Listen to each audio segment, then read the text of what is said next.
Donc aujourd'hui, nous tous, nous voulons voir Dieu. Quand on dit voir Dieu, ce n'est pas que vous allez le voir nécessairement apparaître. Ou bien vous allez voir une grande lumière apparaître. Ou bien vous allez voir Jésus apparaître. Mais nous tous, nous voulons l'amélioration de notre vie. Nous voulons progresser dans la vie. Nous voulons vivre dans le bonheur, dans la joie. Pour recevoir toutes ces choses-là de Dieu, il faut passer par la paix et la sanctification. Amen. Donc on peut donner comme thème de notre message aujourd'hui, comment voir Dieu. Amen. Donc, premièrement, nous allons parler de la paix. Lorsqu'on parle de la paix, on comprend bien sûr que il est question d'abord de la paix avec Dieu. Amen. Est-ce que les gens me suivent? Lorsqu'on parle de la paix, il s'agit de la paix avec Dieu. Et pour être en paix avec Dieu, c'est très simple. Il faut fuir le péché. Il faut se réconcilier avec Dieu. Donc ça là, ce n'est pas un problème majeur. En tout cas, pour nous chrétiens, ce n'est pas un problème majeur. Mais la Bible nous dit aussi d'être en paix avec les autres. Amen. Quand on parle de la paix avec les autres, il faut comprendre d'abord que il s'agit d'abord de sa famille.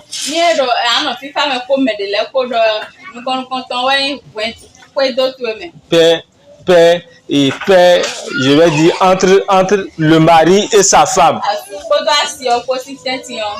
Paix aussi avec les enfants. Et vous êtes d'accord avec moi que lorsqu'on parle de paix, il n'y a pas de paix et de façon... C'est qu'il n'y a pas de paix parfaite.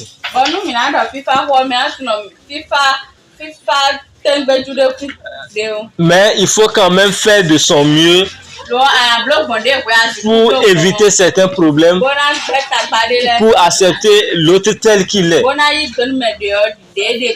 Et lorsqu'on quitte même ce cadre-là, et qu'on va dans le cadre des activités que nous menons, peut-être à l'atelier, au marché, nous devons faire l'effort d'être en paix avec les gens. Pourquoi je parle d'effort ici? C'est que malgré votre désir de vivre dans la paix, il y a certains qui vont vouloir peut-être vous embêter, certains qui vont vouloir vous troubler. Mais par la grâce de Dieu, le Seigneur peut vous en tirer. Il peut vous tirer d'affaire. Amen. Des fois, vous allez rencontrer des gens peut-être qui ne veulent pas que vous soyez là. Ou bien peut-être dans la famille aussi, des gens ne veulent pas que vous soyez là. Mais le Seigneur peut vous donner la sagesse pour maintenir la paix le mieux possible. Lorsqu'on parle de la paix aussi, nous devons prier aussi pour nos responsables au niveau étatique. Au niveau étatique, parce que c'est de leur décision que nous vivons dans la paix. J'espère que vous êtes d'accord avec moi. C'est de leur décision que nous vivons dans la paix. Donc nous allons remercier le Seigneur de ce que dans notre pays, vraiment nous sommes dans la paix. On peut dire une paix vraiment stable. Donc nous devons prier pour nos autorités. Nous devons prier aussi pour que le Seigneur nous mette aussi à de grandes positions pour que nous puissions être promoteur de cette paix-là.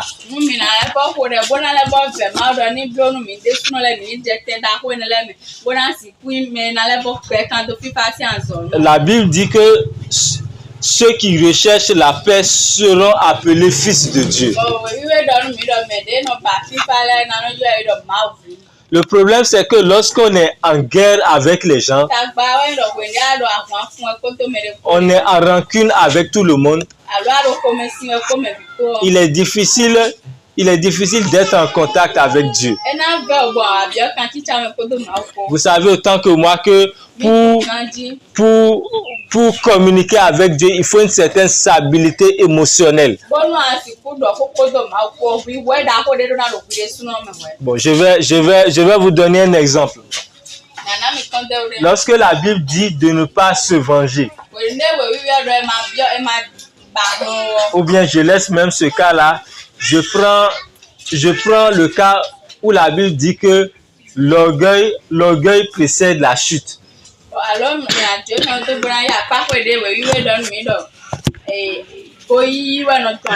C'est que si tu es animé par des pensées contraires à la volonté de Dieu, malgré que tu pries, malgré que tu déclares de bonnes choses sur ta vie, ces choses-là vont te conduire au décor. C'est vrai, il y a des cas où c'est difficile de maintenir cette paix, comme j'ai eu à le dire.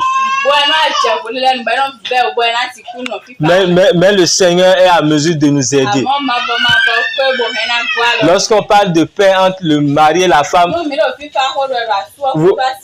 vous êtes d'accord avec moi que lorsqu'il n'y a pas de paix dans un couple, il est difficile d'avoir la connexion avec Dieu.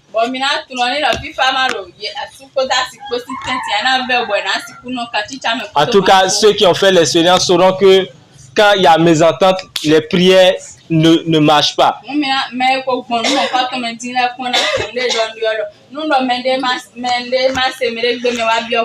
Et lorsqu'on prend le cas des enfants, je ne vais pas dire que c'est en tout cas, le rôle des enfants, c'est d'être du côté des parents. Amen. J'espère que vous êtes d'accord avec moi. Il y a un vendredi ici où je disais que il n'y a pas quelqu'un qui a déclaré la guerre à ses parents et qui s'est en sorti dans la vie.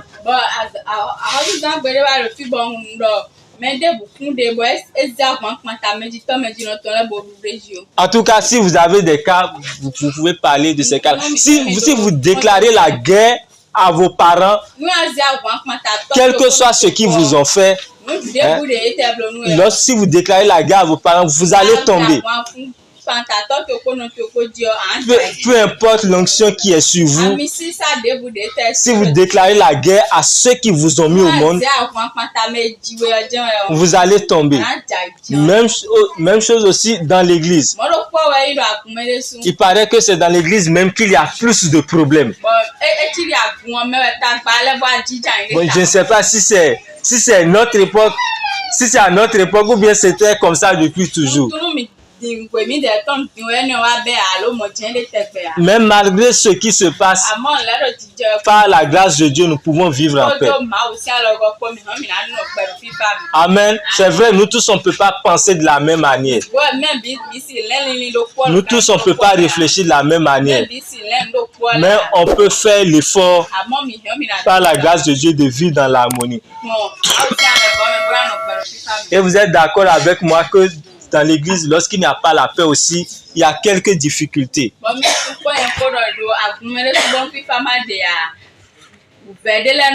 Donc Dieu même, le diable lui-même sait que la paix, c'est que la paix a un certain pouvoir ou bien est un facteur de pouvoir. C'est pour cela que le diable fait tout pour troubler cette paix-là.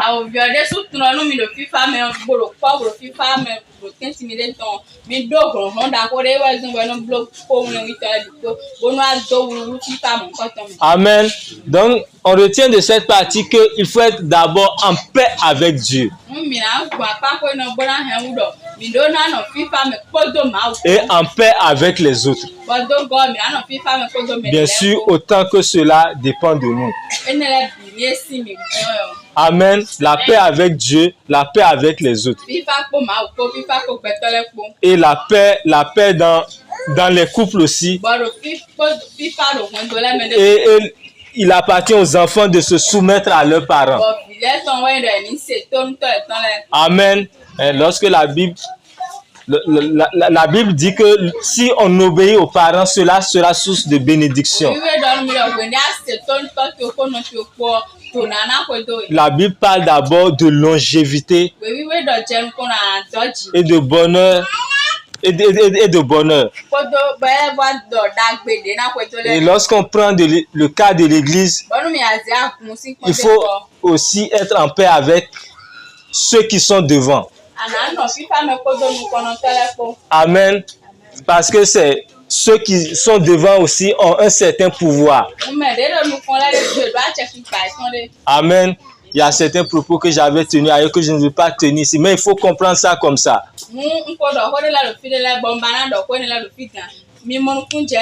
Lorsque Dieu met quelqu'un devant toi, que ce soit dans la société, ou bien dans l'église, cette personne a un certain pouvoir. Donc, étant en trouble avec lui, cela peut faire que certaines prières seront bloquées. Donc, la deuxième chose que je vais aborder, c'est la partie qui porte sur la sanctification. Amen. Au fait, lorsqu'on parle de sanctification, bon, certains n'aiment plus aborder cela comme ça. Ou bien il y a certains, lorsqu'ils commencent à parler trop de sanctification, lorsqu'on les embête, ils se retirent.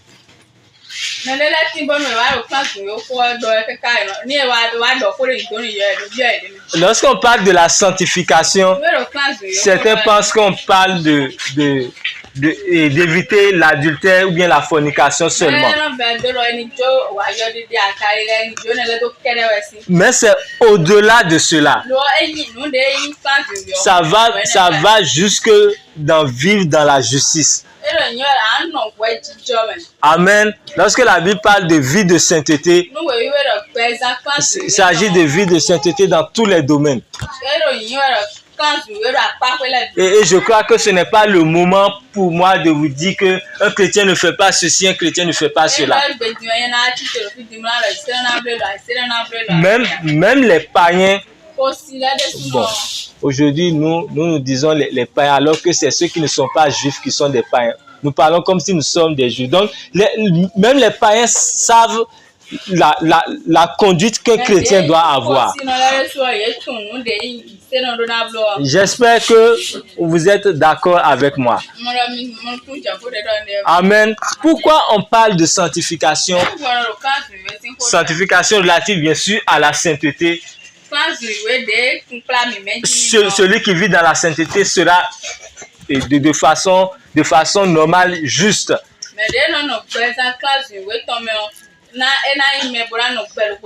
Si nous parlons de ces choses-là, c'est pour vous dire que la justice, au fait, est comme un bouclier.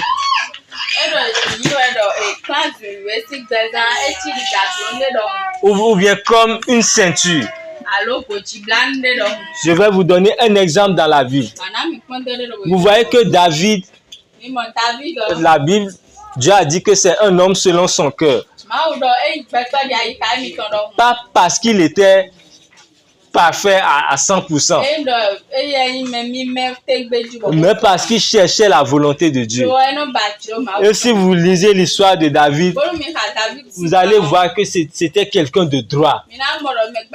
C'est quelqu'un qui a vécu dans la sanctification. C'est la raison pour laquelle lorsqu'il a appelé Dieu au secours, Dieu est venu à son aide. Amen. Donc dans notre vie d'aujourd'hui, si nous voulons que nos prières marchent, si nous voulons que Dieu exauce toutes nos prières, nous devons mener une vie de sanctification. Il y a des gens, lorsqu'on parle de sanctification, lorsqu'ils ne sont pas dans l'adultère, dans la fornication, ils disent qu'ils sont déjà clean.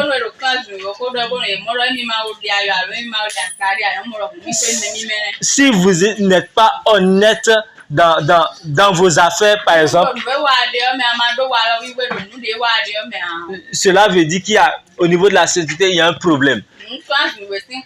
Ou bien si Dieu vous donne d'être chef quelque part et vous profitez de cette position-là pour piétiner les gens, c'est qu'au niveau de la sanctification, il y a un problème. Et c'est l'une des raisons pour lesquelles nos prières ne marchent plus comme avant. Vous allez constater qu'aujourd'hui, en tout cas en Afrique, les gens prient beaucoup. Certains même vont se dire que en Europe, certains même vont se dire qu'en Europe, les gens ne prient pas beaucoup, mais ils arrivent à prospérer.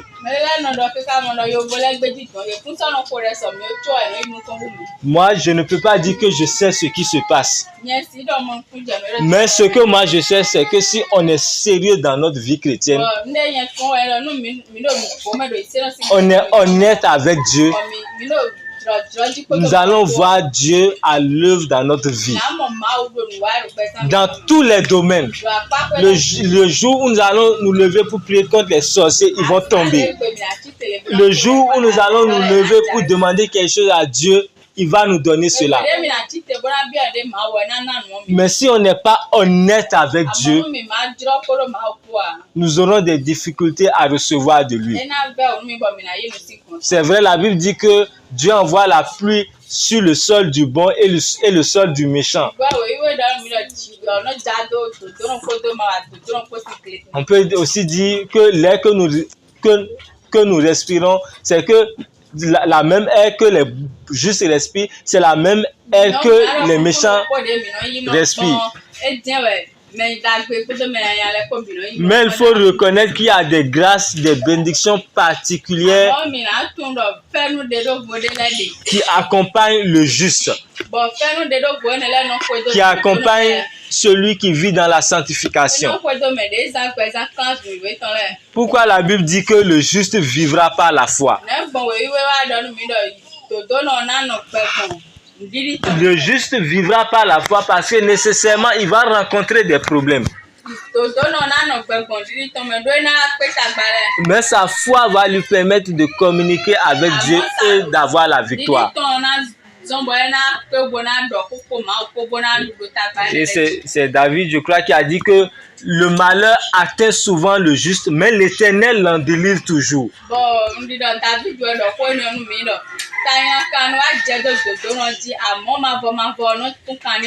Donc dans notre vie de justice, dans notre vie d'honnêteté, nous allons certainement rencontrer des problèmes. Mais le Seigneur va nous donner la victoire. Et ces problèmes-là ne sont que pour un temps. Amen. Il n'y a rien sur cette vie-là qui soit éternel. Je vais vous donner certains exemples. Si on prend le cas je vais prendre le cas du Bénin en général. Où des gens allaient au Nigeria pour faire certaines affaires.